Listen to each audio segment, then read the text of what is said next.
Hello everyone. तो मैं हूँ पूजा और आज हम बात करेंगे इंडियन कॉन्स्टिट्यूशन के बारे में। अब मैं इतनी खुश क्यों रखी हूँ बताओ जरा।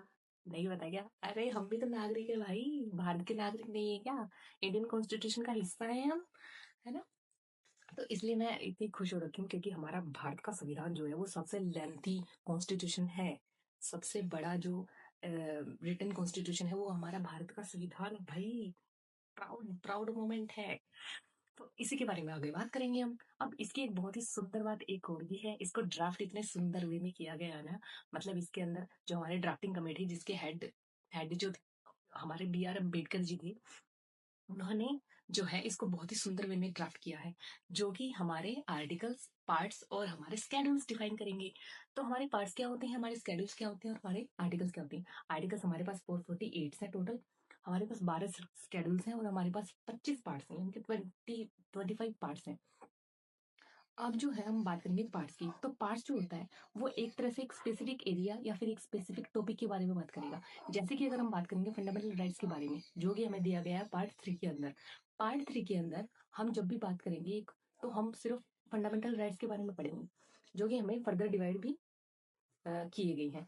और अगर हम उन्हीं पार्ट्स को जैसे अगर हम अलग कोई पार्ट ले, जैसे पार्ट 4 ले, तो 4th पार्ट में हमारे पास directive principles of state policy के बारे में बात करेंगे। तो जितनी भी हमारे डायरेक्टिव प्रिंसिपल्स हैं स्टेट पॉलिसी से रिलेटेड, वो सब उसमें पार्ट 4 में दिए गए हैं।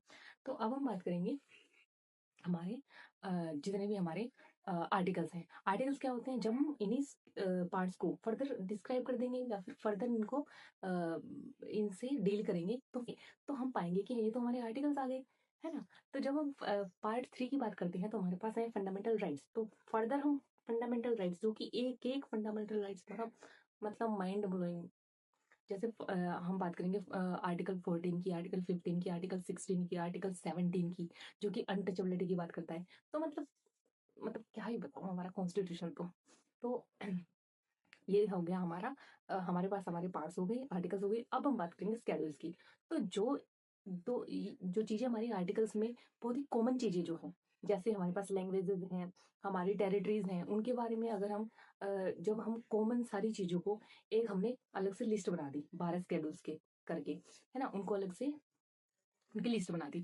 तो जो 12 स्केड्यूल्स हैं उनमें जो हमारी चीजें दी गई हैं वो हैं हमारी जो कॉमन चीजें हमारे हमने आर्टिकल्स में यूज कर रखी हैं।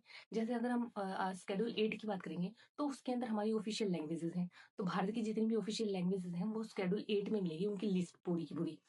तो इस तरह से हम अपने आर्टिकल्स को, स्केड्यूल्स को और पार्ट्स को समझ पाएंगे।